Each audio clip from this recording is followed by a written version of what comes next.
자,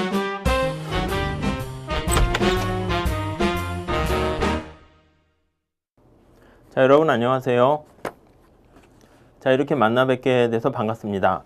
자, 우선 2017년 국가직 7급 시험 치르시느냐고 고생 많이 하셨고요. 이제 좀 쉬셨다가 그냥 뭐 차분히 앞으로 어떻게 해야 될지 또 고민해 보시기 바랍니다. 자, 이번 시간에는요, 전체적인 그 경제학 과목에 대한 총평하고요. 제가 출제 포인트를 간단하게 좀 말씀드리고자 합니다. 그래야지 경제학을 공부할 때 앞으로 만약에 어떤 방향으로 더 출제가 가능성이 될지 그걸 좀 미리 알아야지 대비를 할 수 있지 않을까 해서 이 시간을 마련했습니다. 제 생각에는 전체적인 난이도는요, 그냥 약간 한 중하? 이 정도 된다고 생각하시면 될 것 같고요. 좀 특이한 문제는 책형 가번으로 봤을 때 경제 통합 문제가 좀 출제 가능성이 좀 낮은데 아마 난이도와 변별력을 위해서 좀 출제한 게 아닐까 하는 생각이 들고요. 그 다음에 이제 19번 문제 책형 가형을 기준으로 했을 때요. 그 시점 간 자원 배분 문제가 나왔는데, 그 로그 미분이 나왔어요. 근데 그 로그 미분으로 하는 게 보통 이제 경제학과에서는 하기도 하지만 보통은 잘 기존에는 나오지는 않았거든요. 그렇지만 우리가 그게 좀 이제 문제가 되긴 하지만은 아마 다른 식으로 그냥 접근할 수 있는 방법 좀 간단하게 답 고르는 연습도 해야 되니까 그 측면에서 제가 좀 설명을 간단하게 드리고자 합니다.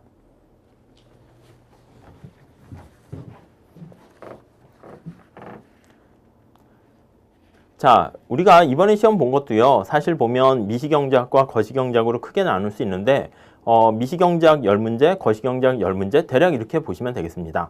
사실 국제경제학을 이제 미시경제학에 넣기 때문에 미시가 한 7문제 정도 되고, 거시가 좀 문제가 많이 나오긴 했지만, 사실 국제경제학 파트 중에서 국제무역론에 해당하는 것은 요즘 교수님들께서는 미시 파트로 생각을 많이 하시거든요. 왜냐하면 이제 관세라든가 교육 조건이라는 게 다 상대 가격이기 때문에 그런 측면에서 보면은 그냥 전반적인 큰 패러다임으로는 미시반, 거시반 이렇게 보시면 되겠고, 근데 여러분들이 보통 가지고 계신 수험서에서는 미시, 거시 나누면 국제경제학은 약간 저 거시에 들어가 있잖아요. 그런 측면에서는 거시의 비중이 좀 높다 이렇게 생각하시면 되겠습니다. 책형은요, 우리 가번 중심으로 해서 설명을 드리고자 하고요. 자세한 설명은 이제 따로 제가 나중에 해설지를 또 마련해서 올리고, 여기서는 출제 포인트랑 짧게 그냥 나가는 게 좀 더 좋지 않을까 해서 간단하게 좀 짧게 설명드리도록 하겠습니다. 자, 이쪽으로 오시죠. 자, 우선 문제를 보시면 2017년도 국가직 경제학의 문제죠. 네, 1번부터 한번 보도록 할게요. 1번. 자, 1번 GDP에 이제 포함되는 거랑 포함되지 않는 거, 그걸 보시면 되겠습니다. 아시겠지만 이제 국가의 국민소득 중에서 이 포함되는 거, 언제나 제일 문제가 되는 거는요, 완벽하진 않지만 그 주부의 가사노동 같은 것들은 사실 포함이 되지 않는다라는 거에 초점 맞추시면 되겠어요. 그래서 객관식 경제학을 준비하실 때는 사실 공부할 때는 보기 지문을 하나하나 다 보시는 것도 중요하지만 실제 시험장에서는 많은 수험생들 얘기 들어보면 시간이 없대요. 그래가지고 빨리빨리 체크하셔야 되거든요. 그러니까 딱 봐서 우리가 알고 있는 포인트인데 그게 만약에 이렇게 맞다 그러면 바로바로 이렇게 정광석 같이 어떻게 풀어야 될지 그게 딱딱 이렇게 나오고 이제 미련 없이 그냥 찍으셔야 돼요. 아셨죠? 그래서 1번을 보시면 식당에서 판매하는 식사는 GDP에 포함되지만 아내가 주부의 가사노동 같이 가족을 위해서 제공하는 식사? 이거는 포함되지 않는다. 맞는 얘기잖아요. 그러니까 그냥 맞네? 하고 넘어가셔도 돼요. 그 사실 이게 의구심이 이제 문제가 난이도가 상중하 이렇게 있으니까 아주 어려운 포인트면은 사실은 좀 고민을 해야 되는데 그렇지 않은 경우에는 그냥 이렇게 바로 보이는 대로 답을 체크하고 넘어가시면 되겠습니다. 뭐 2번, 3번, 4번은 나중에 또 보시면 되겠고요. 다음 2번 한번 볼게요. 자, 애국의 15세 이상 인구 구성이다. 경제활동 참가율과 실업률을 구하세요. 실업률 측정하는 거는 경제활동 참가율 측정하는 거랑 요거는 이제 언제나 중요한 출제 포인트가 되죠. 자, 그래서 먼저 대한민국 인구 전체를 우리가 대상으로 하지는 않습니다. 아시겠지만 15세 미만은 빠져요. 근데 여기 정보는 15세 이상만 얘기하고 있죠. 그래서 15세 미만은 제외를 하고요. 15세 이상 인구 중에서 일할 의사가 없는 사람들도 빠집니다. 그거를 N이라고 쓸게요. 이거를 비경활 인구 이렇게 얘기하고요. 그렇죠? 학생이라든가 뭐 이런 사람들 여기에 보시면은 뭐 주부라든가 학생 이런 사람들은 비경활 인구로 보시면 되겠습니다. 다음에 경제활동 인구가 여기 위가 되는데 여기서 취업한 사람을 우리가 employer, 취업자 이렇게 보시면 되겠고 일자리를 구하지 못한 사람을 실업자 이렇게 보시면 되겠어요. 그래서 unemployer 이렇게 생각하시면 되겠습니다. 자, 그래서 우선 첫 번째 거기에 보니까 몇 가지 정보가 제시되어 있네요. 자, 간단히 보시면 1번 임금 근로자 60명, 취업자라고 봐야죠. 그래서 60명 여기에 속하고요. 그 다음 무급가족 종사자, 이 경우에는 보통 18시간 이상을 보통 일한 사람을 대상으로 하는데 문제를 볼 때는 출제자가 무급가족 종사자 했으면 의미가 있는 사람을 얘기했겠죠. 그러니까 정보가 뭐 18시간 미만인지 이상인지 그런 게 없어서 헷갈릴 수 있는데 그런 경우는 의미 있는 무급가족 종사자다 이렇게 판단하셔서 당연히 여기 10 이렇게 보셔야 됩니다. 그리고 다음에 밑에 직장은 있으나 질병으로 인해서 일시적으로 일을 하고 있지 않은 사람, 사실 뭐 그런 사람들은 일시적으로 일을 안 하는 거지만 취업하고 있는 거잖아요. 그래서 여기에 속하게 될 것이고요. 다음에 주부 보시면 주부는 이쪽에 속해야겠죠. 일할 의사가 없으니까 50명. 그 다음에 학생도 마찬가지. 일할 의사가 없는 거죠. 공부하려는 거 목적이지. 그러니까 50명 이렇게 돼 있고요. 실업자는 이렇게 20명 이렇게 있습니다. 그래서 우선 첫 번째 경제활동 인구 나타내는 거기 경제활동 참가율 이렇게 나타낼 때는 참가율 이건 전체에서 요 경활인구수 그걸 나타내는 거죠. 전체는 어떻게 됩니까? n 플러스 2 더하기 취업자랑 실업자에다가 그 다음에 취업자 더하기 실업자 이렇게 된다고요. 그러면 이걸 가만히 보시면 n은 100 이렇게 되고요. 100 더하기 여기 취업자는 80 여기 실업자는 20 이것도 100이네요. 80 더하기 20이 될 것이고 그 다음에 여기는 80 더하기 20 딱 보면 여기 100이죠. 100 딱 보면은 절반이니까 50% 이렇게 보시면 되겠습니다. 곱하기 100 해서 50% 100% 하시면 되겠고 자 실업률이다 라고 하면 실업률은 분모가 달라지죠. 경활인구 중에서 비경활인구는 빠진단 말이에요. 여기서 경활인구니까 2 더하기 6가 되고요. 취업자 더하기 실업자에다가 거기서 실업자 수 이렇게 보시면 되겠죠. 그러면 요거 두 개 더하면 여기 본 것처럼 100이고요. 그리고 실업자 수는 20이니까 곱하기 100 해야 돼요. 저는 그냥 빼놨는데 그러면 20% 이렇게 보시면 되겠습니다. 그래서 그냥 50%, 20% 이렇게 하시면 되겠고요. 자, 다음 3번 풀어볼게요. 3번은 경제통합 관련된 문제인데 저는 좀 아쉬워요. 이런 문제는 좀 안 내는 게 나을 것 같은데요. 왜냐면 옛날에 2000년대 초반에는 이제 EU나 유럽이나 세계 경제가 통합의 물결, WTO 막 이렇게 국경 없는 세상, 평평한 세상 그런 것 때문에 통합이 무드가 있었기 때문에 사실은 아니면 또 그걸 강조하기 위해서 그런 건 그럴 수 있는데 아는 교수님께서 그쪽 관련된 책을 이렇게 쓰셔가지고 그때 딱 한 번 나온 적이 있어요. 그래서 나왔는데 그 이후에 거의 10년 넘게 모든 경제학 시험에서는 경제 통합은 이슈는 안 되고 있거든요. 그런데 이제 물론 출제하면 할 수는 없겠지만 우리가 어떻게 할 수는 없겠지만은 그래도 좀 약간 그래요. 그래서 여러분들은 이걸 뭐 수업 시간에 아주 강조하는 건 아닌데 눈치껏 보면서 좀 풀어낼 수 있는 그 방법을 좀 고르셔야 돼요. 왜냐면 경제학이라는 게 그 다른 40문제짜리 간평사나 회계사 문제 같은 경우에는 나오는 문제가 이렇게 되게 깊숙하게 물어보는 경우가 되게 많은데 이 7급 시험 같은 경우에는 이제 얇고 어떻게 보면 광범위한 특성이 있어요. 난이도가 좀 올라가긴 하지만 그러다 보니까 이번에도 뭐 소비자 선택에서 뭐 무찰곡선 무슨 뭐 여러분들이 하는 막 그런 것들 또 막 많이 나오지는 않았잖아요. 독점과 관련된 많은 이슈들이 나오지는 않았고요. 대신 이런 경제통합이라든가 아니면 진짜 요즘 이슈가 되는 행동경제학이라든가 뭐 그런 것들은 충분히 나올 수가 있단 말이죠. 비용 편익 분석이라든가 공공선택 이론 이런 것도 다 나올 수는 있어요. 그래서 사실 그런 것들은 메인으로 하기보다는 우리가 기본을 탄탄히 하신 다음에 여건이 되면 뭐 스페셜 특강으로 좀 보완을 하시는 방법 그게 제일 바람직한 게 아닌가 하는 생각이 듭니다. 자, 거기 보시면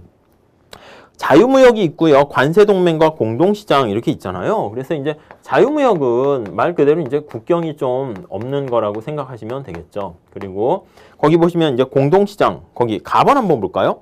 가번은 가맹국 간의 상품에 대한 관세를 철폐하고 역외 국가 수입품에 대해서 가맹국이 개별적으로 관세를 부과하는 것이고 개별적 거기 관세 체크하시면 될 것 같고요. 그러니까 개별적으로 알아서 해라 이거니까 약간 자유무역에 가까운 거죠. 반면에 나와 다를 가만히 보시면 상품뿐만 아니라 나는 노동과 자원, 그러니까 노동과 자원 다 그게 생산 요소까지 이동되니까 약간 어떻게 보면은 하나의 그냥 경제 블록으로 묶이는 거네요. 반면에 답원도 비슷한데 거기는 상품만 이동이 보장되고 있잖아요. 그리고 공동관세. 나와 다는 다 공동관세인데 어떤 게 좀 더 통합에 밀접하게 돼 있냐면 나가 좀 자원까지 노동까지 이동하니까 유로 비슷하게 거의 통합이 이렇게 더 강한 거예요. 그래서 공동시장 하나의 그냥 똑같은 시장이라고 보시면 돼요. 그래서 나가 공동시장이고 그 다음에 다가 관세시장 이렇게 보시면 될 것 같습니다. 요거는 뭐 자주 나오기보다는 뭐 가끔 한 제가 생각했을 때는 한 20문제 중에서 좀 달라요. 아까 말씀드린 뭐 회계사나 간평사 문제는 40문제다 보니까 문제를 막 중요한 거 만들게 되면은 아이고 문제 아직까지 더 만들어야 되네. 열심히 만들었는데 한 22문제밖에 못 만드는 거야. 그러니까 새로운 문제를 막 만들어야 되니까 중요한 건 다 들어가요. 근데 공무원 시험은 이렇게 모의고사 같은 거 출제하다 보면 요런 건 내가 좀 내봤으면 좋겠다 해서 몇 문제 내면 아이고 벌써 문제가 꽉 차는 거예요. 그러다 보니까 정작 중요한 것들은 이건 알겠지 하고 빼고 그런 게 있어서 한 2문제 정도는 난이도 조정을 하기 위해서 들어가는 문제가 있을 텐데 좀 약간 여러분들이 좀 운이 있고 센스가 있으면 이거 좀 맞출 수 있었을 거고 안 그러면은 좀 당황할 수도 있었을 문제 포인트가 아닌가 하는 생각입니다. 자, 다음에 4번 볼게요. 4번. 4번은 범위의 경제와 규모의 경제를 얘기하는 거죠. 그래서 규모의 경제는 어떻게 되죠? 규모의 경제는 어떤 동일한 어떤 생산물을요 대량으로 생산했을 때 생산량이 증가할 때 장기겠죠. 장기 평균 비용 곡선이 이게 하락하는 것을 나타내는 것이고요. 스케일 오브 이코노미즈 오브 스코프라는 것은 스코프이라는 범위의 경제는 바로 뭐냐면 이거는 어떤 하나의 제품을 생산하는 게 아니라 두 개를 같이 생산하는 거예요. 그러다 보니까 다각화라고 생각하시면 돼요. 그래서 X, Y를 동시에 같이 생산했더니 X요, Y요, 이걸 같이 생산했더니 X랑 Y를 따로 생산하는 거예요. 요거. 그렇죠? 따로 생산하는 것보다 비용이 싸게 먹힌다. 이게 범위의 경제죠. 여기서 답은 쉽게 찾으실 수 있었을 것입니다. 다음 5번 풀어볼게요. 자, 5번은 ISLM BP 곡선 관련된 거죠. 그래서 먼델 플레밍 모델이라 하는데 ISLM BP 이렇게 돼 있습니다. 자, 이거는 이제 고정환율제도랑 변동환율제도 하에서 어떤 선택을 해야 되는데 아시겠지만 뭐 고재, 변금 이렇게 보시면 되겠죠. 그래서 이거 의미는 뭐냐면 고정환율제도에서는 재정정책의 의미가 있고요. 변동환율제도에서는 금융정책의 의미가 있다. 이렇게 보시면 돼요. 그래서 좀 공부를 하시게 되면 BP가 뭐 수직이거나 우상향인 거는 좀 잘 안 하셔도 되고요. 출제하시는 교수님들이 전부 다 주로 이제 세상이 평평한 미국에서 많이 공부를 하셔가지고 BP는 이제 수평인 것밖에 없다라고 이렇게 많이 생각하세요. 그리고 여기 보시면 이자율 이렇게 돼 있습니다. 거기 문제를 보니까 A점에서 원래 이제 균형 상태가 있었어요. 그래서 요게 ISLM 이렇게 있는 거죠. 그래서 여기가 A점 이렇게 있습니다. 자, 근데 문제를 한번 볼게요. 1번 보실까요? 변동환율 제도에서는 변동환율 제도입니다. 환율이 오르락 내리락 변해요. 변동환율 제도에서는 여기선 다 말씀드리긴 그런데 LN 곡선은 폐쇄 경제랑 개방 경제가 똑같죠. 근데 요 IS는 Y는 CIG에다 수출과 수입이 들어가 있단 말이에요. 그러니까 환율이 변하면 여기 나와 있는 순수출이 변해서 IS 곡선은 왔다 갔다 이렇게 조정이 되는데 LN 곡선은 이렇게 움직이지 않는다고요. 자, 요런 상태죠. 자, 그러니까 LN 곡선이 야 지금 변동환율 제도야 나는 절대 안 움직일래. 고정돼 있다니까요. 이렇게 안 움직여요. 발이 묶여 있어요. 자, 이런 상태에서 만약에 재정정책을 썼다 해볼게요. 이거 보시면 변동환율 제도에서 재정정책을 쓴 거죠. 그러니까 금융정책 효과인데 재정정책을 쓰면 IS가 우측으로 이동해요. 그래서 IS가 우측 이동합니다. 그런데 LM이 가만히 고정돼 있어요. 거기 보시면 A에서 D점으로 가는데 지금 BP 곡선 위에 있으니까 국제 수지가 흑자이란 말이에요. 근데 그 이유 그거는 그 다음이고 우리 보통 지금까지 시험에서는 요것만 아시면 다 문제가 돼요. 그래서 IS가 이렇게 갔다가 이 LM이 안 움직이니까 다시 원래 상태로 가야죠. 그래서 국민소득 자체는 아무런 효과가 없습니다. 굳이 하나만 더 한다라고 하면 요거는 중요하죠. 그래서 Y는 C, I, G 그 다음에 수출 빼기 임포트 수입 이렇게 씁시다. 자, 이런 상황에서 정부가 정부 지출을 증가시켰어요. 근데 국민소득은 어떻게 돼요? 원래 상태로 되돌아갔죠. 그래서 여기 보시면 되돌아갔고, 이자율도 원래 상태에서 그냥 되돌아갔죠. 그러니까 이자율이 가만히 있으니까 투자도 가만히 있고, 그 다음에 소득이 가만히 있으니까 소비도 가만히 있고, 뭐가 어떻게 반대로 변한 거예요? 원래 아무 효과 없어야 되니까. 그러니까 정부출 올라가면 여기가 내려가야죠. 그래서 순수출이 이만큼 감소해서 아무 효과 없다. 그래서 변동환율 제도 하에서 재정정책을 실시하게 되면 국민소득 증가시키는 효과는 없고요. 효과는 우리가 여기 국민소득을 증가시켜서 효과가 있는 거예요. 정부출 증가시키면 효과는 없고 대신 정부 비중은 어떻게 됩니까? 증가해요. 그래서 정부의 비중은 증가한다. 이렇게 정리하시면 될 것 같습니다. 그래서 뭐 1번 그냥 가볍게 좀 정리하시면 될 것 같아요. 다음 6번 봅시다.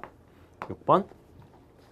자, 생산함수가 거기에 이렇게 돼 있으면은요, 여러분들이 이게 좀 1인당으로 바꿀 때 루트 안에 있거나 2분의 1, 2분의 1이면 좀 쉬운데, 이게 좀 어려울 수 있는데요. 기본적으로 보시면 L에 3분의 2고요. 그 다음에 K에 3분의 1이고요. 이렇게 돼 있어요. 이럴 때는 이제 L분의 K에서 K에 초점 맞추시면 돼요. 아니면은 우리가 이게 이제 규모의 경제 그런 저런 상황이잖아요. 그 규모에 대한 보수 불변 상황이 되기 때문에 여기다 노동과 자본의 T배를 했을 때 Y도 똑같이 T배가 되는 특성을 알고 있어요. 그래서 여기에다가 T배를 해요. Y에다 T배를 하고 노동에다가도 T배를 이렇게 하죠. 3분의 2. 그 다음에 자본에다가도 T배를 이렇게 한다고요. 3분의 1 이렇게 해요. 근데 이 t를요, L분의 1을 집어넣는 거예요. L분의 1을 집어넣으면 t 대신에 t가 L분의 1이다. 이렇게 이거를 대입하면 자, 그럼 이쪽은 어떻게 됩니까?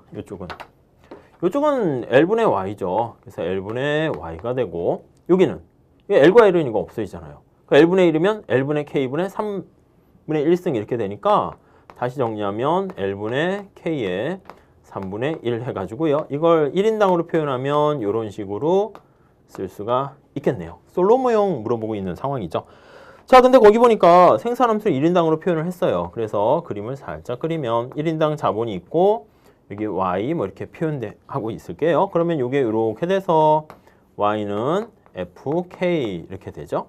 이게 지금 K의 3분의 1승 이렇게 돼 있고요.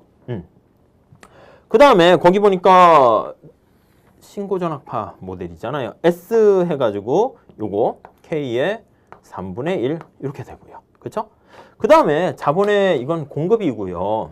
그 다음 이제 자본이 얼마나 필요로 하는가 하면 요게 N 인구 증가율이나 아니면 거기 나오면 감가상각이나 기술 진보. 근데 인구나 기술 진보가 없어요. 그러니까 델타 K 이렇게 되는 거 알 수 있습니다. 그래서 균제 상태는 어떻게 구합니까 하면 요거 두 개 같게 보시면 되겠죠. 점점점 해서 델타 K가 얼마나 변화합니까? 이거는 이쪽은 이렇게 저차 이쪽으로 하니까 여기가 정상 상태, 균제 상태에서 1인당 자본량이 되죠. 그러면 여기서 요거 빼는 거죠. S K의 3분의 1 빼기 델타 K 이게 빵 이렇게 된다고요. 그렇죠? 이거 푸시면 돼요, 이거. 그래서 이거 푸시면은 근데 문제가 거기 보시면 뭐 이렇게 우리가 쫙 계산을 하면은 이거 그냥 풀어볼까요? 그냥 해보세요. 그냥 뭐 여기서는 뭐 굳이. 그래서 K를 푸시면은요 거기가 델타분의 S에다가 그 다음에 뭐 2분의 3 뭐 이런 식으로 아마 나올 거예요. 근데 이걸 딱 보면은요 거기 보시면 세 번째 줄 보니까 1인당 생산량을 구하라고 그랬잖아요. 그러니까 이건 1인당 자본량이고요. 이거를 여기다가 대입을 해야 되는 거죠. 그렇죠? 그래서 그렇게 하시면은 거기 나와 있는 2번 답을 구하실 수가 있을 거예요. 주의하셔야 될 거는 1인당 자본량 우리가 생각할 수 있는데 그게 아니고 1인당 생산량이다라는 거. 그리고 이렇게 바꾸는 거 생각하시면 돼요. 솔로모형은 늘 계산 문제가 언제나 출제 가능성이 있으니까 좀 잘 봐두셔야 됩니다. 다음 7번 볼게요. 자, 7번은 탄력성과 관련된 얘기예요. 탄력성. 탄력성은 이제 여러 가지로 표현할 수 있죠. 그래서 Q라고 할게요. Q. X에 대한 수요의 가격 탄력성 아니면 X의 가격, 다른 재화의 가격 탄력성, 소득 탄력성 이렇게 표현을 하죠. 자, 그러면 우리가 가격 탄력성이다라고 하면은 가격만 변해야 돼요. 다른 건 다 고정돼 있는데 가격만 이렇게 변했을 때 얘가 얼마나 변합니까? 수요의 가격 탄력성 이렇게 있고요. 분모는 가격의 변화율이에요. 그래서 PX분의 얘가 얼마나 변하고 QX분의 얘가 얼마나 변하는가 이렇게 되는 거죠. 근데 이거를 가만히 나타내면 이게 변화율이죠. 그래서 곱하기 100, 얘도 수량의 변화율 곱하기 100 이렇게 계산한다고. 근데 이거는 계산 문제를 잘 준비하셔야 되는데 사실은 근데 이제 보통 우리가 뽀르크 공식을 많이 사용하죠. X의 수요량, X의 가격 있으면 수요 곡선이 쫙 이렇게 있어요. 여기 알파점에서 탄력성을 구하세요라고 하면은 어떻게 구합니까? 네, 여기요. 보조선을 그려요. 그래서 이게 분모분의 분자 이렇게 얘기한다고요. 분모분의 분자. 요게 분모분의 분자. 이렇게 해서 얘기를 하게 되죠. 아니면 이렇게도 하죠. 자, 그걸 활용하는 겁니다. 자, 그래서 문제를 거기 보시면 보통 사람의 수요 곡선이 D1이고 의료 서비스 수요 곡선인데 중증 환자 수요 곡선이 D2예요. 그래서 그림을 쫙 그릴게요. 여기가 QX고 그 다음에 여기가 PX 이렇게 있다 합시다. 자, 거기 뭐 PQ 뭐 따로 돼 있지는 않은데 보통 환자가 있고요. 그 다음에 중증 환자는 더 많이 서비스가 필요하니까 이렇게 수요가 더 커요. 그랬을 때 여기가 10, 20 뭐 이렇게 딱딱 맞춰줬네요. 이렇게 보조선을 그려줬어요. 5고 점점점 여기가 5 점점점 여기는 15 여기는 10 여기는 20 이렇게 있습니다.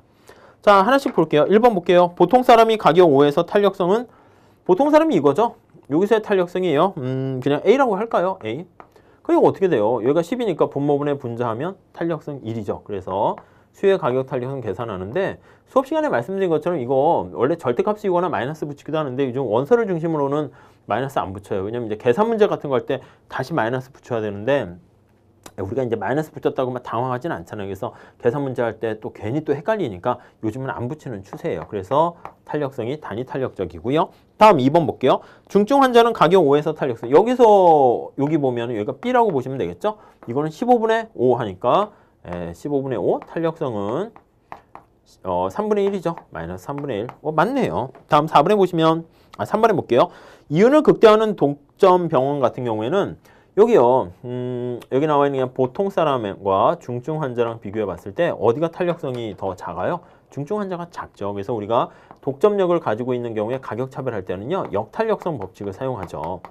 역탄력성 법칙. 그러니까 탄력성이 작은 애한테 가격을 더 많이 덤탱이를 씌워요. 그러니까 중증 환자한테 다른 대체할 만한 게 없으니까 가격을 높이 부과하는 거 맞네요.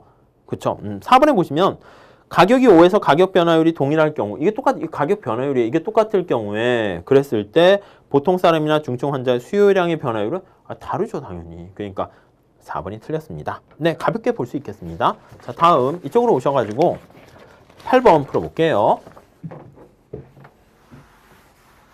자, 8번 문제는요. 거기 보시면 이제 소비자의 효용 극대화를 나타내는 RCC랑 PCC의 그 문제가 되겠어요. 그래서 한번 보시면 자, 효용함수가 x 플러스 y예요. 완전 대체제 관계가 되는 거죠. 그래서 목적식과 제약식을 항상 쓰시고 보시면 돼요. 자, 효용을 극대화합니다. 근데 x 더하기 y 이렇게 있고요. 예산제약식 반드시 쓰시죠. 소득 m인데 x의 가격 x 더하기 y의 가격 y 이렇게 있어요. 자, 우선 여기서 무차별 곡선의 기울기를 알 수 있습니다. MRS를 우리가 끄집어낼 수 있죠. 하점자 반드시 써주시고 1 이렇게 돼요. 그러니까 y를 기준했을 때 x는 1만큼 더 애지중지 소중하게 생각해요. 자, 여기 보시면 x와 y의 상대 가격, 이 예산선의 기울기죠. 그래서 거기 보니까 얼마예요? 이게 2고요. 이게 3이에요. 그러면 예산선의 기울기인데 py분의 px는 3분의 2 이렇게 되네요. 딱 봐도요. 어떻게 돼요? x 한 단위에 대해서 내가 치르는 비용 대가예요. 그게 3분의 2인데 x 한 단위 소비했을 때 얻게 되는 만족이 1이에요. MRS가 더 커요. x를 한 개 추가적으로 소비했을 때 얻게 되는 만족이 더 크니까 가능한 한 나는 이게 예산선과 무차별곡선이 우하는 직선인데 겹치면 예산선상이 다 되는데 그렇지 않으면 구석탱이가 생긴다고. 근데 x를 좋아하니까 이 사람은 x만 소비한다라는 걸 알 수가 있을 거예요. 뭐 그런 게 느낌이 있어야 돼요. 뒤에 19번 문제도 그렇게 풀 거예요. 자, 여기 한번 봅시다. x가 되고 y가 돼요. 우선 먼저 예산선 그릴게요. 3분의 2니까 예산선의 기울기가 조금 완만하게 되겠죠. 이렇게 있습니다. 무차별 곡선은 마이너스 1의 기울기니까 요 점을 선택하는 것보다 요 점을 선택하는 것보다 요 점을 선택할 거예요. 이게 무차별 곡선 효용함수라고 쓸게요. 이렇게. 여기가 효용 극대화 선택점이에요. 그렇죠? 근데 만약에 여기서 뭘 물어봤습니까? 소비자의 소득 소비 곡선이에요. 다른 거 XJ랑 YJ 가격은 고정되어 있는데 얘가 변하는 거예요. 소득이 변하면 예산선이 평행하게 이동해요. 그래서 예산선이 여기서부터 점차 이동을 한다라고 할 때 이렇게 소득이 이렇게 증가합니다. 그래도 요 M&S 관계는 변하지 않으니까 효용 극대화점은 이 점이 될 거예요. 즉 다시 말씀드리면 소득이 빵이면 XY 가격이 빵이 아니니까 XY 소비량이 빵이 돼야죠. 그래서 0에서 시작해요. 여기서 시작하고 X의 소비량이 소득이 이렇게 증가했을 때 X만 계속 소비하게 되니까 소득 소비 곡선인 ICC는 요걸 따라서 이렇게 가게 됩니다. 그러니까 X축 값이 되는 거죠. X축 값이 없네? 있죠. X축 값. Y가 빵일 때잖아요. Y가 빵. 그러니까 요걸 다르게 표현하면 X축이 되는 수평선, 이거는 Y가 빵 되는 요거를 나타내네요. 표현하는 것 때문에 당황할 수 있겠지만 좀 잘 보시면 또 할만합니다. 자, 그 다음에 9번 한번 풀어봅시다. 9번. 여기 나와 있는 빅맥 지수 관련된 구매력 평가설은 뭐 시험에 요즘 매번 나오는 문제죠. 그래서 잘 좀 보실 필요가 있는데요. 자, 각국의 시장 환율과 빅맥 가격을 나타낸다. 빅맥 가격으로 평가한 구매력 평가 환율을 사용할 경우 옳은 것은, 자, 거기 보시면 시장 환율이 있고요. 빅맥 가격이 있는데 어느 게 진짜인가요? 빅맥 가격이 우리가 물건을 사는 거니까 그게 진짜란 말이죠. 그래서 거기 보시면 미국 달러가 있고, 그 다음에 거기 보시면 약자로 쓸게요. 브라질, 한국, 그 다음에 중국, 그 다음에 러시아 이렇게 있습니다.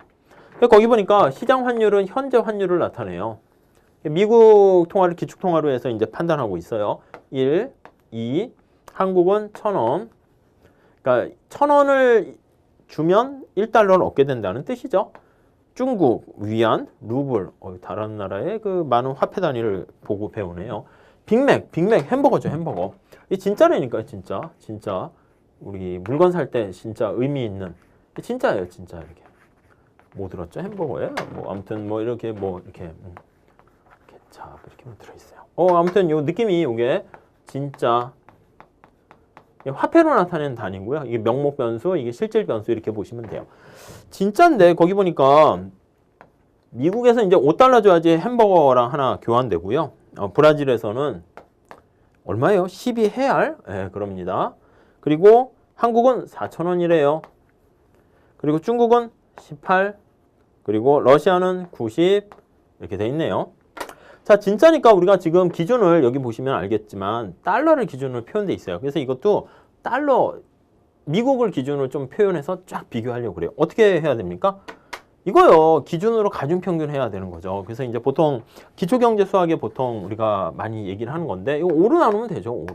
5로 나누면 되고요. 5로 나누면 되고요. 5로 나누면 되고요. 5로 나누면 되고요. 그렇죠? 자, 이렇게 나누면 요거는 1이 되잖아요. 1. 그렇죠? 1 되고 1. 요건 어떻게 돼요? 5, 20, 5, 4, 2.4 이렇게 되나요? 5, 8에 40 이렇게 되나요? 5, 3, 15, 5, 6 이렇게 되고요. 이거는 당연히 이거보다 작겠죠? 뭐 굳이 해야 되나요? 5, 이런 5 하면 8, 40이니까 5, 8에 40 이렇게 돼요. 자, 부등호를 볼게요. 부등호. 이게 진짜인데 시장에서는 당연히 얘가 기준이니까 같게 이렇게 표시를 돼 있고요. 색깔을 다른 걸로 할게요. 이렇게 돼 있는데 브라질은 어떻게 돼요? 2.4니까 얘가 커요. 한국은 얘가 크고 중국은 얘가 크고 러시아는 얘가 크고 브라질만 빼놓고는 다 왼쪽이 더 크네요. 그러니까 이게 고평가됐느냐 저평가됐느냐 이거에 너무 신경 쓰는 게 아니라 지문을 딱 보세요. 브라질 고, 한국 저, 중국 고, 러시아 저. 근데 브라질만 다르고 나머지는 다 똑같아야 돼요. 그러니까 2번에 한국 저, 러시아 저. 그럼 당연히 중국도 저가 돼야겠죠. 그러니까 이게 고평가됐나 이게 중요한 게 아니라 얘만 따로 놀고 다 같이 노는 애 이렇게 해가지고 그냥 아이고 중국이 틀렸네 이렇게 푸셔야 된다고요. 아셨죠? 시간이 없어요. 그래가지고 이렇게 좀 빨리빨리 순발력 있게 이렇게 좀 보는 연습을 하셔야 될 것 같아요. 제가 봤을 때는 다른 과목 있잖아요. 과목들도 보니까 만만치가 않은 것 같아요. 그럴 때는 여러분들이 속어법이라든가 내용을 전반적인 큰 그림을 봐가지고 어떻게 됐나 이렇게 해야지 너무 디테일하게 할 만큼 그런 게 없어요. 그냥 바로바로 즉각적으로 이렇게 좀 판단하는 연습을 좀 하시죠. 다음 10번에 지급준비율입니다.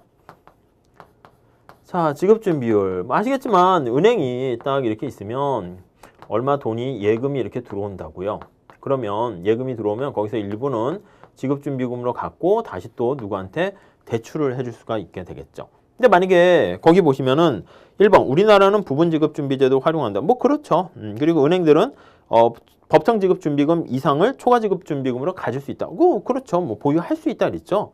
3번 100% 지급준비제도 하에서는 이거요. 예금 들어온 거를 다 지급준비율로 100% 하면 이게 대출을 못 하잖아요. 그럼 이제 들어온 만큼 다 없어지게 되니까 우리가 보통 승수 이렇게 계산할 때 간단한 공식은 어떻게 됩니까? 지급준비율을 뭐 Z라고 할까요? Z분의 1 이렇게 되는데 전부 다 100% 지급준비율 하라고 하면 이게 100%니까 1이 되잖아요. 그래서 승수는 1이 되는 것이지 한 배 효과가 되는 거지 통화승수가 빵이다. 이거는 아니죠. 그래서 3번이 틀렸군요. 그렇게 보시면 될 것 같고 4번 지급준비를 올리면 통화량 감소한다. 뭐 난이도 뭐 쉬운 문제네요. 다음 11번 볼게요. 자, 11번 한번 보시면 자, A국의 고전학파라는 거 잘 보시고요. 고전학파는 거의 화폐 수량설 이렇게 얘기하죠. 교환 방정식 가지고 얘기합니다. 이게 뭐 요즘 자주 또 시험에 나오는 것 중에 하나죠. 이게 뭐죠? MV는 PY 이렇게 돼 있는 거예요. 고전학파는 어떻게? 명목 변수에는 통화량이 영향 줄 수 있지만 어떤 실질 변수인 여기에는 아무런 영향을 주지 못해요. 그래서 화폐 수량설의 임플리케이션은 고전적 이분성 또는 또는 화폐의 중립성 이렇게 얘기하죠. 중립성이란 게 뭐예요? 중립적이라는 건 영향을 주지 못한다니까 통화량 화폐를 변화시켰는데 아무런 효과가 없네. 그 뜻입니다. 자, 선택지를 딱 봤더니 뭐가 변하고 유통속도가 어떻게 되고 그렇게 되는데 우선 첫 번째 알 수 있는 거는 4번에 보시면 고전학파인데 중앙은행이 통화량을 증가시켰는데 실질 GDP? 아니요. 얘한테 영향 못 준다니까요. 그러니까 이거 계산하세요도 있지만 사실은 계산보다는 고전학파의 철학을 먼저 깔고 이렇게 한번 문제를 쫙 스캔하세요. 스캔해가지고 딱 보면 아유 말이 안 되네. 그 다음에 이제 사실 그냥 그런 경우에 그냥 과감하게 4번 해도 큰 문제나 실수 같은 건 없을 거예요. 우선 문제를 보시면 실질 GDP는 2만 이렇게 있습니다. 요게 2만 이렇게 있고 다음에 물가는 30 이렇게 있네요. 주어진 값을 대입해야죠. 통화량은 6만, M은 60만이군요. 네, 60만 이렇게 있고요. 그 다음에 이때 이렇게 딱 돼 있네요. 두 개 곱하면 60만, M이 60만 하니까 여기 유통속도 어떻게 됩니까? 이거 1이지 1. 그쵸? 그래서 얘는 1이다. 그래서 보기 지문 1번 맞는 얘기고요. 다음에 통화량을 10% 또 통화량을 10% 할 때 얘는 변화가 없어요. Y는 변화가 없는데 그렇죠? 근데 물가가 올라가가지고 명목국민소득은 이게 명목국민소득이죠. 그래서 P가 올라가서 명목국민소득은 같은 비율로 올라가지만 실질 국민소득에는 아무런 영향이 없다. 예, 그 고전학파의 철학을 반영한다. 이렇게 보시면 되겠습니다. 네, 이것도 뭐 사실 뭐 그렇게 어려워 보이진 않습니다. 다음 12번. 완전 경쟁 시장에서 정부가 시행하는 가격 상한제에 대한 설명으로 옳은 것은 나와 있네요. 가격 상한제라는 것은 우선 정부가 가격 통제 중에 하나죠. 그래서 가격을 상한선을 설정하는 임대주택시장 같은 경우 아니면 이제 임대료 상한제 아니면 여기 최저임금제 그거는 이제 가격 하한제 이렇게 되겠죠. 그래서 가격 상한제 이렇게 되는 거예요. 자, 우선 가격 상한제는 쫙 그림을 보시면 자, 지금 시장에서 너무 가격이 임대료가 너무 비싼 거예요. 그래서 균형임금이 너무 비싸서 균형임금보다 낮은 수준에서 공급, 수요 결정을 해야 되죠. 그래서 이걸 이렇게 해야 됩니다. 그래서 가격 상한선 이렇게 하는 거죠. 초과 수요가 발생하고 암시장이 생길 수 있고 퀄리티는 떨어지고 등등 그렇게 보시면 돼요. 근데 늘상 의미가 있는 가격 상한제 할 때는 여기 균형 시장에서의 가격보다 여기 나와 있는 상한 가격이 낮아질 의미가 있어요. 그렇죠? 근데 거기 4번에 보시면 맞는 것은 이렇게 얘기했습니다. 그러니까 4번에 보시면 가격 상한이 시장 균형 가격보다 높게 설정되면 그러면 정책 실효성이 없다. 그죠? 그거 뻥치는 거잖아요. 그런 게 되게 많다니까요. 그래서 뭐 그냥 쉽게 알 수가 있어요. 나머지들은 그냥 참고로 보시면 될 것 같고요. 다음 13번 풀어볼게요. 13번. 자, 13번은 명목 GDP랑 실질 GDP 이거 되게 수업 시간에 늘상 강조하는 건데 이렇게 보셔야 되겠죠. 자, 이거 시간입니다. 기준 연도를 T가 0라고 할게요. 이게 기준 연도. 비교 연도를 T가 1이라고 합시다. 비교 연도. 기준 연도니까 명목 GDP는 P0, Q0가 되고요. 비교 연도의 명목 국민소득은 P1, Q1 이렇게 돼요. 그렇죠? 근데 우리가 얘랑 얘를 같이 비교하게 되면 이 명목인데 같이 명목끼리 비교하게 되면 우리가 진짜 행복해지는 거는 Q 때문에 행복해져야 되는데 P 때문에 뻥튀기가 될 수 있단 말이에요. 그래서 야, 이거 P에 관련된 걸 어떻게 제거할 수 없을까? 거품을 걷어낼 수 없을까? 그래 가지고 여기 나와 있는 기준연도의 물가를 이용해서요. 여기다가 가중치를 사용하는 거예요. 그래서 P0에다가 그다음에 여기 Q1을 곱해주면 이게 이제 옛날 거 두 개 비교하면 값이 커졌다. 왜 커졌니 하면 P 때문에 커진 건 아니죠. 그러면 Q 때문에 커진 거니까 이게 바로 레알 실질 GDP 이렇게 보시면 되겠습니다.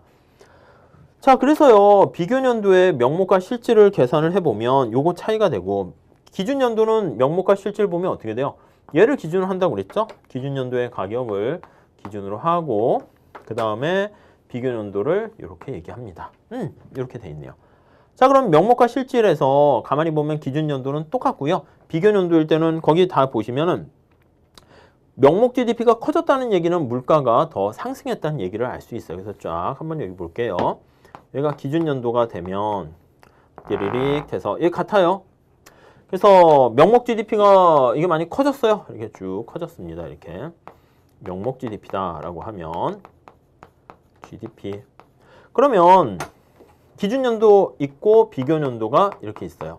그럼 비교연도에서 실질 GDP는 어떻게 됩니까 하면 여기요. 물가가 상승한다라고 하면 요거 두 개 비교하면 물가가 상승하니까 Q1은 똑같잖아요. 그래서 QP0가 P1보다는 작겠죠. P1이 더 커요. 그러니까 명목이 실질보다 커서 실질은 밑에 있다고요. 명목은 여기 있고. 그래서 모양이 이렇게 되고. 그렇죠? 실질 GDP. 자, 그리고 기준연도에서는 똑같고요. 똑같죠? 요 전에는 어떻게 될까요? 전에는 오히려 뒤바뀌죠. 전에는 가만히 보면 마이너스 1, Q에 마이너스 1. 이게 이제 이전 기의 비교연도의 명목 GDP고 자, 그 다음에 실질 GDP는 요걸 그대로 써야죠. 요걸 그대로 갖다 써요. P0를 갖다 쓰고 여기다가 Q-1 이렇게 돼요. 여기 관계를 보면 어떻게 되냐면 P-1이 P0가 P1이 이런 식의 인플레가 발생하는 상황이다라고 하면은 오히려 여기서는 P0보다 P1이 크니까 명목이 실질보단 크겠죠. 잘 봐두세요. 이건 늘상 거시경제 하면은 교과서에 나와 있는 그림이에요. 얘네들은 똑같겠죠. 얘는 어떻게 돼요? 얘 뒤집어지죠. 이 P0가 더 크잖아요. 그러니까 얘가 크고 얘가 작아서 부등호가 이렇게 뒤집어진다. 그래서 여기에 표현을 하게 되면 명목과 실질과의 관계가 이렇게 돼요. 그래서 워낙 중요해서 제가 좀 시간을 내서 말씀을 드렸고요. 자, 기준연도가 2010년이 기준이에요. 왜냐하면 명목과 실질이 같기 때문에 기준이라는 거 알 수가 있고요. 2번, 2005년도 요 전에 GDP 디플레이터는 여기가 GDP 디플레이터는 뭐예요? 이거예요, 이거. 실질을 명목으로 나눈 걸 요거 보면 파세 지수네요. 그렇죠? P0보다 P1이 커지는 그걸 GDP 디플레이터라 하는데 여기는 오히려 실질이 더 크잖아요. 그러니까 100보다 큰 게 아니라 100보다 작다 이렇게 얘기하죠. 그래서 2번이 틀렸네요. 자, 물가가 상승했다는 거 알 수가 있고요. 자, 그 정도 정리할게요. 자, 다음에 14번 봅시다. 14번. 이거는 뭐 그냥 간단한 거죠. 승수 물어보는 겁니다. 자, 승수 계산하는 건데 총 지출 관련된 거 Y는 CIG 이렇게 있죠. 여기에 우리가 필요한 정보를 대입을 해보세요. C는 어떻게 됩니까? C는 거기 보니까 밑에서 두 번째 줄 소비함수가 C는 0.8에다가 거기 보니까 Y에다가 세금을 이렇게 깎아서 얘기하고요. 다음에 I는 100이래요. I는 100. G는요? G는 50. T는요? T도 50. 이렇게 돼 있네요. 그렇죠? 그래서 첫 번째는 거기 보시면 총소득은 어떻게 됩니까? 이거 그냥 다 푸시면 돼요. 어려운 얘기는 아니고. 다음에 포인트가 보니까 2번, 3번, 4번이 정부 지출 1 증가시켰을 때 그리고 투자. 정부 지출과 투자는 아시겠지만 변화시키게 되면 승수가 똑같죠. 정부 지출을 증가시켰을 때 얘랑 투자를 증가시켰을 때 국민소득과 얘는 1 마이너스 한계 소비 성향분의 1 하니까 그냥 1 마이너스 0.8분의 1 해서 한계 저축 성향분의 1이죠. 그래서 5 이렇게 되는 거 알 수 있어요. 근데 조세승수는 이건 뭐 기본적인 공식이니까 그냥 공식보다는 메커니즘을 좀 이해하셔야 되거든요. 그냥 공식만 띡 하면 좀 한계가 있어요. 근데 1 마이너스 MPC분의 마이너스 MPC란 말이에요. 그러니까 이거는 승수가 마이너스 4 이렇게 되는 거죠. 얘는 5 이렇게 되고요. 그래서 거기 보시면 조세, 세금 감면이니까 이건 4 플러스로 해서 올라가고 투자 승수 당연히 4가 아니라 5 이렇게 보셔야죠. 또 뭐 별로 어렵진 않습니다. 15번. 15번이 그냥 막 푸시면은 사실 시간이 좀 오래 걸릴 수 있는데 이렇게 빵과 의복 같이 좀 옛날 거 그냥 카피했나 봐요. 2010년하고 17년 뭐 15, 17 이렇게 되는데 좀 약간 좀 그러네요. 그래서 이게 2x2 매트릭스를 좀 활용하세요. 그렇게 하시면 좋습니다. 그래서 이게 기준 연도가 2010년입니다. 그러면 피제로 아까 저기 많이 했던 거 앞에 걸 빵이라 합시다. 빵의 가격은 얼마예요? 10,000원. 의복의 가격은 30,000원. 1과 3. 비교 연도 봅시다. 비교 연도는 2011년이죠. 빵의 가격은 30,000원. 의복 가격은 60,000원. 3과 6 이렇게 있고요. 그 다음 생산량 봅시다. Q0. 비교 기준 연도에는 생산량이 구입량 뭐 같이 보시면 돼요. 빵이 10만 개, 의복이 5만 벌. 10과 5. 순서 바뀌면 안 되죠. 다음에 Q1은 거기 보시면 빵의 구입량이 12만 그리고 의복이 6만. 그래서 12만, 6만 이렇게 합시다. 이렇게 돼 있네요. 그렇죠? 자, 이렇게 있어가지고 2x2 매트릭스로 하시면 될 것 같아요. 그래서 뭐 계산해 보셔도 되고 여기가 A라 그러고 B라 그러고 여기 C라 그러고 D라 그러면 거기 볼게요. 뭐 하라고 그랬어요? 물가지수가 라스파이러스 지수래요. 라스파이러스 물가지수다라고 하면 이거 가만히 생각해 보세요. 암기하지 마시고 물가지수예요. 그러면 물가가 얼마나 상승했는가 관심이니까 P0, P1 이렇게 보시면 되겠죠. 오케이. 근데 라스파이러스요. 라스트 생각하시면 돼요. 과거. 그래서 라스트 보시면 이게 Q0, Q0 이렇게 보시면 되겠죠. 그러면 이거 계산하세요 하면은 요 P0, Q0는 요거요. A에 해당하는 거예요. 1 곱하기 10, 3 곱하기 15 이렇게 하셔서 A. 그 다음에 요거 해당하는 거 P1, Q0 그러니까 B 이렇게 해당하는 거 알 수 있어요. 이렇게 구하시면 되죠. 그 다음에 라스파이러스 값을 구한 다음에 요게 이제 25와 60 이렇게 나오니까 거의 뭘 구하라고 그랬어요?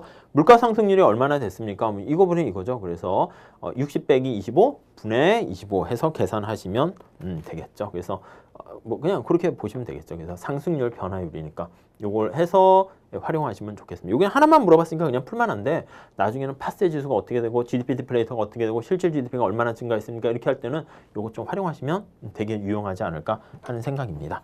자, 다음 넘어갈게요.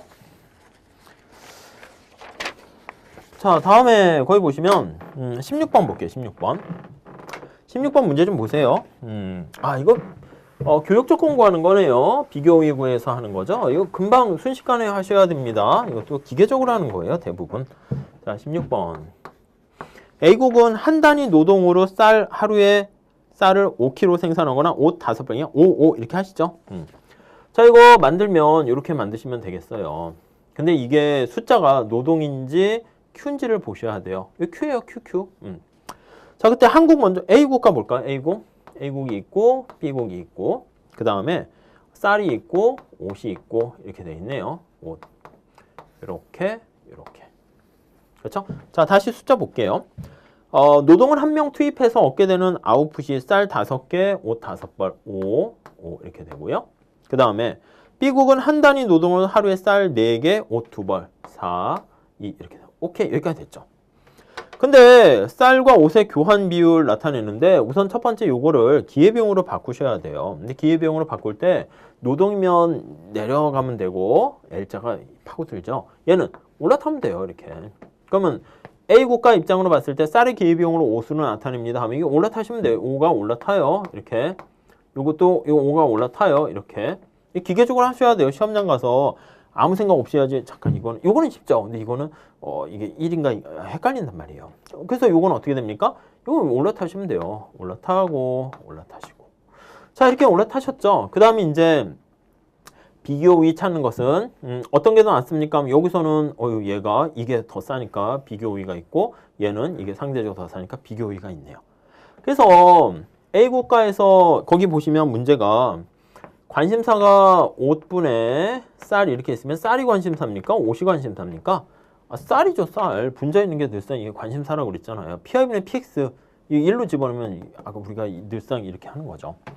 자, 그렇게 되면 여기 그냥 이렇게 보시면 돼요. 이렇게 되면 요거 쌀이 관심사니까 요거요. 두 나라의 교역 조건이 요 사이 1과 0.5 사이에 있으면 둘 다 교역이 이루어지고 윈윈 된다 이렇게 보시면 돼요. 여기서는 뭐 설명드릴까 잠깐 망설였다가 간단하게 말씀드리는 게 나을 것 같아서 그러니까 0.5와 1 사이에 있는 거 아닌 거 찾으면 그냥 3번 쉽게 알 수가 있겠죠. 그렇게 보시면 돼요. 그래서 요게 MRT예요. 한계 비용. 요게 MRT예요.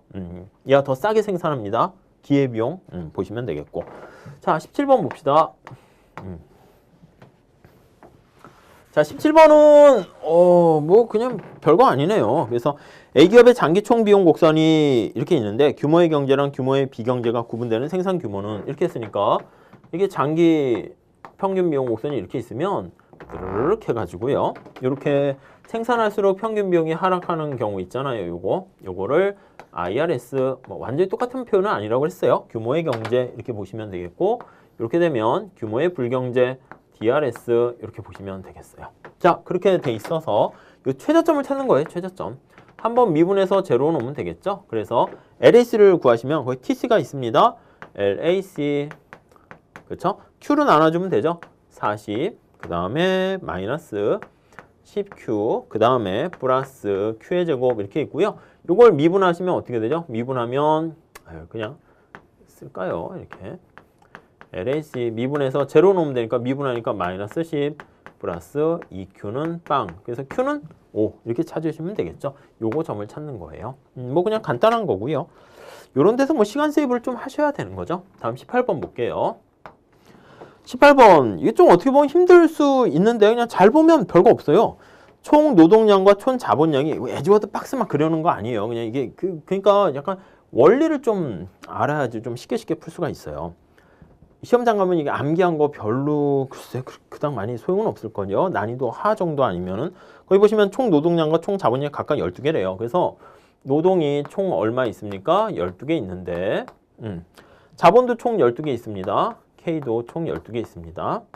근데 거기 보니까 X랑 Y를 생산하나 봐요. 그래서 XJ에다가 스몰로 쓸까요? 그리고 Y에 대해서 노동을 투입해요. 얼마나 투입할 것인가. 자본도 마찬가지입니다. 자본도 X에 얼마 투입할까? 자본을 Y에 얼마 투입할까? 이렇게 고민하고 있어요. 이게 주어진 제약 조건이죠. 그 다음에 거기 보니까 어떤 생산함수를 찾으셔야 돼요. 생산함수 봅시다. 자, 생산함수를 보니까 거기 어떻게 돼 있어요? 두 번째 줄에 X제를 하나 생산할 때 완전 보완관계인데 노동 하나랑 자본 두 개를 투입해서 X제를 생산한대요. 그러면 노동 하나랑 자본 두 개니까 이런 관계예요. 색깔을 다른 걸로 쓸게요. 물건이 하나 나오려면 노동은 하나 투입하면 되는데 자본은 두 개 있어야 되니까 2분의 K 이런 관계로 있어야죠. 그러니까 하나 있고 자본은 2가 있어야지 1, 1 되면서 그때 하나가 툭 튀어나와요. 그러니까 완전 보완제 관계니까 우리가 X제 생산할 때는 뭔가 L자 되는 건 알겠는데 결합 비율이 중요해요. 뭐 A, L, B, K 이렇게 하면 뭐 시간이 그렇게 많지는 않아요. 그래서 요걸 좀 이용하시면 되겠죠. L이 되고 2분의 K 이렇게 되는 거 알 수가 있어요. 다음에 Y제 볼게요. 자, Y제는 보니까 완전 대체제 관계예요. 그래서 AX 플러스 BY 이렇게 되는데 1대1로 이렇게 완전 대체제네요. 그러니까 Y는 노동과 자본을 같이 1대1로 이렇게 투입해서 생산하게 되네요. 그래서 현재 가지고 있는 자원이 이렇게 있고 이 관계가 이렇게 성립을 해요. 자, 주어진 값을 대입해 볼게요. 이건 지워도 되겠죠? 자, 거기 보니까 이때 X제를 6개를 생산했대요. 얘를 6개 생산하려면 얘가 몇 개 있어야 됩니까? 결합 비율이 딱 맞아야 돼요. 6개 있어야죠. 6. 얘는 어떻게 있어야지 6이 돼요? 12가 돼야지 6이 되죠. 12. 그쵸? 자, 그러면 전체 노동은 12개가 있었는데 X제 생산에 6을 썼어요. 6을 썼죠. 남은 거는 6밖에 없네.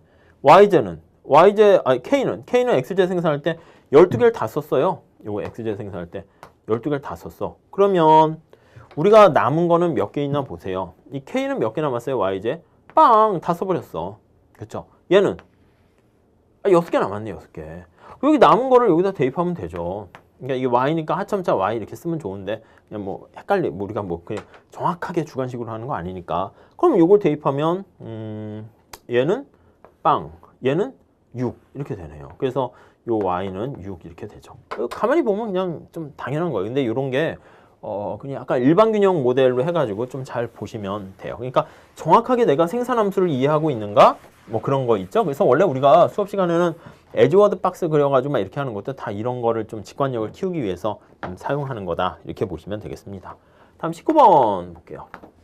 19번이 좀 너무해요. 원래는 우리가 이제 대학원에서 뭐 이렇게 좀 내려오는 게 이제 준선형 효용 함수니 이렇게 로그 함수니 이런 것들도 이제 좀 내려오는데 보통 이렇게 주면은 원서들에서는 로그 미분 같은 거 아니면 그냥 미분도 루트 미분도 잘 못해서 미분하는 법을 옆에다 이렇게 보여주거든요. 미분하면 이렇게 된다. 근데 사실 이것도 로그 미분, 자연 로그 미분하는 거 이거 어떻게 합니까? 그래서 사실은 저도 수업 시간에 하지도 않는데 조금 좀 과하게 나온 것 같은데 그냥 우선 하는 대로 한번 해볼게요. 여러분 우선 이거 한번 봅시다. 우선 언제나 소비자 선택 이론에서는 목적식과 제약식을 찾으셔야 되죠. 그렇죠? 그럼 뭐 두 가지예요. 로그 미분 안 배웠는데 그럼 찍으시거나 아니면 경작의 그 효용함수 기본 원리를 좀 보시면 돼요. 그래서 여기는 효용함수가 어떻게 주어졌냐면 효용함수가 뭔가 로그를 씌워가지고요. C1 이렇게 있고요. 베타가 있고 로그를 씌워서 C2 이렇게 있어요. 아무튼 이거는 쓰레기는 아닌 거예요. 증가하는 거죠. 로그를 씌우면 아무튼. 그리고 제약 조건은 거기 보니까 우리가 이제 거기 보니까 세 번째 줄에 1기의 소득, 2기의 소득이 있어요. 원래 이렇게 써야죠. 1기의 소득에다가 2기 소득은 디스카운트 할인합니다. 그렇죠. 그리고 이제 소비를 할 때 1기 소비와 2기 소비를 어떻게 합니까? 1 플러스 R로 할인해. 이게 기본적인 예산식이에요. 효용함수 예산 제약식. 주어진 값들을 조금 살짝 볼게요. 어떤 게 주어졌냐면 1기의 소득은 100이래요. 얘는 100. 2기의 소득은 빵이래요. 이 빵이래요. 없네. 그러니까 우선 기본적으로 1번은 풀 수 있어요. 소비자 예산 제약식은 100이고 C1 플러스 1 플러스 R에 C2. 오, 그쵸. 그거. 1번은 날리고. 옳지 않은 것은 그 다음 2, 3, 4번. 그러니까 선택지를 하나 날렸다는 데 의의를 두시고 기도하는 심정으로 뭐 하는 게 첫 번째 방법이죠. 여기서 뭐 정확하게 푸는 그게 중요한 게 아니고 이걸 좀 잘 봐보세요. 자, 참고인데요. 효용함수가 x 제곱 y 이렇게 있다 합시다. 자, 그럼 이 사람은 x를 선호하는 거예요? y를 선호할까요? 잘 보시면 x죠, x. 왜요? 아니 여기 보시면 x는 하나, 둘 증가할 때 제곱으로 효용에 기여하고요. y는 1, 2, 3, 4 이렇게 돼요. 그러니까 이 지수가 이렇게 제곱으로 있으면 이 사람은 뭔지 모르겠지만 우리가 MRS로 표현하는데 x제를 되게 소중히 생각한다 이런 식으로 생각하시면 되겠어요. 굉장히 소중히 생각하는 정도. 이해되시죠? 자, 반면에 요거 한번 볼게요. 그래서 효용함수가 이렇게 있는데 여기 보시면 요 베타라는 게 우리 요거 한번 봅시다. 요거 한번 볼게요. 소득 M이 있고 x의 가격 x, y의 가격 y 이렇게 있습니다. 자, 요거 한번 잘 보세요. 중요해요. x 앞에 붙은 게 x 가격이고 y 앞에 붙은 게 y 가격이고 보통 이게 상대각에서 PI분의 PX 하는데 요 앞에 있는 게 아무튼 그 재화의 가중치라고 보시면 돼요. 요 예산선 볼게요. 예산선. 이걸 다시 쓰면 소득은 100 이렇게 썼습니다. 100 돼 있고 현재 소비 C1이라고 보세요. 앞에 1이 생략된 거예요. 여기 C2예요. 1 플러스 R분의 1 이렇게 있는 거예요. 보이시죠? 자, 여기는 이게 바로 뭐예요? 그러니까 원래는 이제 X에 관심이 있는 건데 앞에 현재 소비에 관심이 이렇게 나타나는 것은 C2를 하나 소비하려면 이만큼, Y 하나 사려면 이만큼 돈을 지불해야 되는 거예요. 그래서 이거는 미래 소비에 대한 가격이다, 비용이다 이렇게 보시면 돼요. 그래서 C2에 대한 대가, 코스트, MC에 MC 그렇게 보시면 돼요. 자, 그리고 효용함수를 봅시다. 효용함수는 요 앞에 가중치 나타내는 건 똑같아요. 이거 보시면 뭔지 모르겠는데 뭉뚱이가 퉁 있고 퉁이 있어요. C2에 대한 요 베타가 뭡니까? 라고 하면 요 베타는 C2에 대한 어떤 베네핏이에요. 한 개 편이. 자, 그러면 잘 한번 봐보세요. 요거 이해하셔야 돼요. 그냥 뭐 아무튼 그 경제학적 감각 요거 때문에 우리가 맨날 MRS 이런 거 하는 거예요. 그냥 단순 미분 그게 아니고. 그러니까 요 베타가 만약에 거기 한번 보세요. 2번 볼게요. 베타가 1 플러스 R이 이게 됐다는 얘기는 다시 이거 쓸게요. 베타가 1 플러스 R분의 1 이거예요. 자, 다시 보세요. 미래 소비의 베네핏과 미래 소비에 지불하는 비용이 똑같은 거예요. 그러니까 그런 경우에는 지금 같은 경우니까 거기 나와 있는 것처럼 1기와 2기 그게 다 똑같게 되는 거죠. 반면에 잠깐 보세요. 3번 볼게요. 이게 이제 2번이고. 자, 공부를 위해서 살짝만 말씀드려요. 감각 좀 키워보시죠. 베타가 이게 편익인데 1 플러스 R분의 1보다 더 크죠? 그렇죠? 이렇게 되면 2기에 원래 이제 1기에다 기준하면 더 좋으니까 그렇게 하면 베타분의 1 이렇게 해서 뭐 해야 되는데 그냥 바로 보세요. 베타가 그 C2 미래 소비에 대한 만족 편익인데 이만큼 대가를 지불했어요. 근데 지불하는 것보다 만족이 커요. 그럼 미래 소비를 어떻게 해야 돼요? 더 늘려야죠. 그렇죠? 현재 소비 줄이고. 그게 뒤집어져서 되는 거잖아요. 이해 가세요? 그렇게 정리하시면 되겠어요. 그러니까 4번도 비슷한 맥락으로 이제 나와 있긴 한데요. 살짝 보시면 효용함수가 어떻게 되어 있습니까? 하면 효용함수가 C1이고 C2고 베타. 우리 콥더글라스 생산함수 막 하거나 뭐 성장 회계 방정식 할 때 여기 알파와 베타, X의 알파 이런 거 많이 쓰잖아요. 효용함수를 할 때 X의 알파, Y의 베타 이렇게 한다고요. 생산함수 할 때도 마찬가지고 LK. 알파가 뭐예요? 탄력성이고 분배 몫이고 가중치예요. 그러니까 이게 베타는 Y의 가중치예요. 베타는 C2의 가중치예요. 그러니까 똑같아요. 요거랑 같은 맥락이에요. 가중치니까. 그래서 만약에 베타가 크면 클수록 나는 C2를 좋아한다. 그래서 C2 미래 소비를 애지중지한다. 그게 좀 보이시면 좋겠어요. 그래서 아무튼 이거는 원래 미분하면 뭐 이거를 뭐 미분 못했어요. 뭐 하면 더 편하긴 한데 그거보다는 그냥 경제학적 감각 우리가 하는 MRS, MRTS, MRT보다 그냥 막 암기하지 마시고 그게 무슨 말인가 좀 의미를 좀 잘 파악하셔야지 앞으로 이런 문제가 더 나올 거예요. 제가 봤을 때는 뭐 국가직 영어도 어려워지고요. 다른 모든 시험이 계산 문제 위주로 많이 가고 있기 때문에 그래서 계산 문제 직접 계산하시오보다는 그 원리를 물어보는 그런 식의 계산 문제가 좀 많지 않을까 합니다. 아무튼 요게 좀 그래도 난이도 제일 높은 문제 하나 정도 그리고 경제통합 그 두 개가 좀 뭐라고 할까 이렇게 좀 난이도 높은 스타일로 이제 고득점을 당락을 좌우하는 그런 게 아닐까 하는 생각이고요. 나머지들은 그냥 정상적으로 공부했으면 좀 풀 수 있는 그런 스타일입니다. 자, 20번 보시면 다음 그림은 필립스 곡선을 나타낸다. 현재 균형점이 A래요. 필립스 곡선은 AS 곡선과 똑같습니다. 실업률이고 물가 상승률 해가지고 기대 물가 상승률이죠. 파이는 마이너스 뭐 베타의 실업률에다 자연 실업률에다 기대가 추가됐습니다. 기대 물가 상승률 이렇게 돼 있어요. 그래서 첫 번째는 요게 이제 기대 물가 얼마 있을 때 필립스 곡선 이렇게 있네요. 거기 나와 있는 필립스 커브 1 이렇게 있고 현재 거기 보면 A점 이렇게 있어요. AS랑 똑같이 보셔도 됩니다.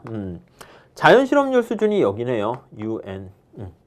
이렇게 쓰면 UN이 됐다라고 하면 요거 두 개 같은 거니까 파이와 파이 2가 같은 상황. 여기가 자연 실업률 점점점. 이거 얼마로 돼 있습니까? 따로 있지는 않아요. 만약에 이제 5%다라고 하면은 요거는 기대 물가 상승률이 얼마가 돼야 되죠? 5% 이렇게 되는 거예요. 여기서 더 설명드리지 않을게요. 다 아실 것 같아서. 자, 그런데 거기 볼게요. 가본 봅시다. 경제 주체들의 기대 형성이 적응적 기대인데 기대추가 인플레이션이 기대추가 필립스 곡선이죠. 프리드만 필프스의 예상치 못한 화폐 공급에 감소가 일어났어요. 그럼 어떻게 해요? 경제가 감소니까 침체가 되겠죠. 그렇게 되면 실업률이 증가해요. 그러니까 이 AD가 왼쪽으로 이동해요. 이거 살짝 AS 곡선 이거 조금 보시면서 하면 좋아요. AS랑 필립스 곡선하고 똑같아요. 아시죠? 요거 그 산발이 아시죠? 예, 그거 좀 잘 보시고 그래서 여기가 총수요가 있는데 이게 이렇게 통화량을 줄이게 되면 LME 좌측, AD 좌측 이렇게 된다고요. 그래서 AD1 해서 여기서부터 이렇게 가요. 그러니까 A에서 침체돼서 내려가죠. 경제가 침체돼요. 경제 침체된다는 것은 실업률이 증가하는 겁니다. 그래서 그게 바로 물가는 떨어지죠. 그래서 그걸 다 반영하면 A에서 어디로 가냐면 거기 C점이죠. C점으로 가게 돼요. 그래서 그 가번에 해당하는 게 C고요. 그러네. 그 다음에 이제 문제가 어떻게 됩니까 하면 나번 보세요. 경제 주체들의 기대 형성이 합리적 기대를 따르고 만약에 C점 가만히 볼게요. 한번 그냥 공부해 봅시다. 3%로 할게요. C점은 어떻게 됐습니까? 기대 물가는 5%인데 실제 물가는 3%야. 자, 다시 한번 보세요. 자꾸 이렇게 하면 안 되는데 깔끔하게 하려고 그랬는데 잘 보세요. 얘가 3%인데 얘가 기대 물가가 5%예요. 자, 아무튼 이거는 관심 없는데 얘는 어떻게 돼야 됩니까? 이쪽이 더 커요. 이게 내려앉아야 돼요. 내려앉게 되려면 여기 부분이 U가 자연 실업률보다 커야죠. 커야지 이게 플러스가 돼야 마이너스 돼서 내려앉잖아요. 그렇죠? 그래서 이게 경기가 아무튼 침체됐다라는 걸 생각하시면 되고요. 그래서 이 침체가 이렇게 돼 있어요. U 이렇게. 그 경제가 침체돼 있으면 어떻게 됩니까? 사람들이 꿀꿀해요. 주가도 떨어지고 집값도 떨어지고 임금률도 하락하고 물가도 하락하고 그러니까 사람들이 미래에 대해서 기대 물가가 하락할 걸로 예상을 해요. 하락할 걸로 예상. 얼마나 하락해야지 이게 다시 원래 상태로 갑니까? 이거요. 실제 물가가 3%로 갔으니까 기대 물가도 이제 얘가 3% 됐으니까 얘도 3%로 바뀌어야지 되고요. 기대 물가가 하락하면 필립스 곡선 하방 이동하는 거 아시죠?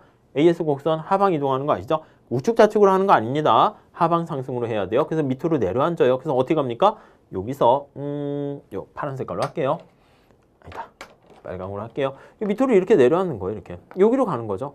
그럼 이때 필립스 곡선 2 하면 이때는 기대 물가가 3% 이렇게 된다고요. 그래서 기대 물가가 실제 물가랑 같이 같아질 때 다시 자연실업률로 회귀하게 돼요. 그러면 얘가 ASC로 갔다가 거기 나와 있는 나번같이 합리적 기대로 그걸 다 미리 알고 있다라고 하면 얘가 이렇게 갔다. 아니면 그냥 바로 가는 거죠. 이렇게 가니까 거기 나와 있는 것처럼 B에 해당하겠네요. B. 이렇게 간다라고 보시면 되겠습니다. 그래서 우리가 이제 이번에 2017년도 국가직 시험을 봤는데 뭐 지방직도 있고요. 앞으로 또 시험 준비하시는 분들도 있을 텐데요. 공부를 우리가 제대로 하는 몇 가지를 말씀드릴게요. 첫 번째는 출제 경향이 계산 문제 비중이 좀 많이 늘어나요. 근데 계산 문제 비중이 늘어나는 이유는 사실 출제하신 분들이 말로 하다 보면 경제학이 좀 깔끔하지가 못해가지고 약간 문제 소지나 해석의 이해 오해나 아니면은 약간 이신청 같은 게 많이 있을 수 있어서 계산 문제 요게 좀 비중을 좀 두시면 좋겠고 근데 요거는 훈련이에요. 뭔가 시험장 가서 창의적인 계산법 하는 게 아니라 자꾸 문제를 자꾸 풀고 계산 문제야말로 암기를 하셔야 돼요. 근데 암기하다 보면 그게 어떻게 푸는가 감이 이렇게 체화가 되거든요. 그리고 두 번째는 계산 문제를 좀 많이 하셔야 돼요. 시간이 오래 걸리고요.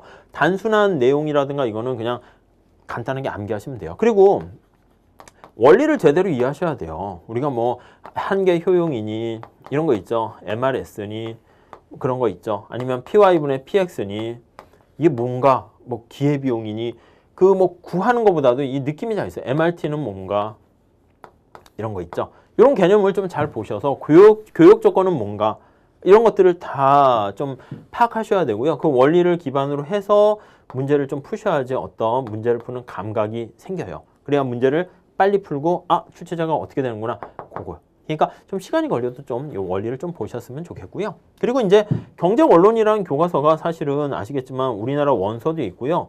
외국 원서들도 또 이렇게 많이 번역돼 있어요. 그래서 예전에는 제 생각에는 각 학교에 유명한 교수님의 교과서가 있다고요. 그래서 그걸 가지고 보통 출제 바운더리로 삼는데 요즘은 학교의 교수님들께서 교과서를 하나 채택해서 하지는 않으세요. 그러다 보니까 다 아시죠? 들어보시면 PPT나 뭐 이렇게 막 하다 보니까 시험 범위가 경계가 불분명해졌어요.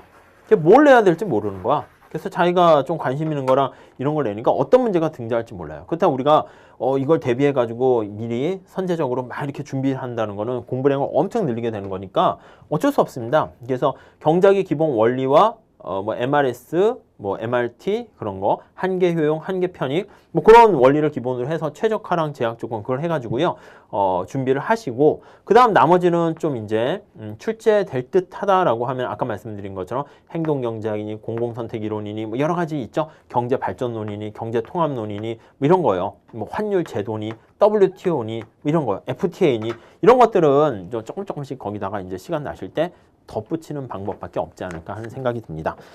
자, 아무튼 뭐 강의는 요거 해설 강의 요 정도로 마치고요. 그 다음에 이제 제가 좀 이렇게 해설지를 좀 말로 좀 해가지고 좀 자세하게 또 설명을 드릴 테니까 그거 한번 보시면 공부하시는 데 도움이 될 거예요. 그리고 질문사항 같은 거 있으시면은 그 학원 그 홈페이지라든가 아니면 메일로 해서 저한테 주시거나 뭐 등등 뭐 이렇게 하시면은 제가 봤을 때 뭐 제가 충실하게 자세하게 설명드리도록 하겠습니다. 아무튼 요걸 기반으로 해가지고 최근 출제 경향까지 잘 반영하셔가지고요 준비 잘 하시게 되면 뭐 이번에 또 잘 되실 수 있고 안 되시거나 하시면은 요걸 기반으로 해서 다음에 경제학에서 꼭 고득점을 할 수 있는데 약간이나마 제가 도움이 되었으면 좋겠습니다. 고생하셨고 강의는 여기서 마치겠습니다. 수고하셨습니다.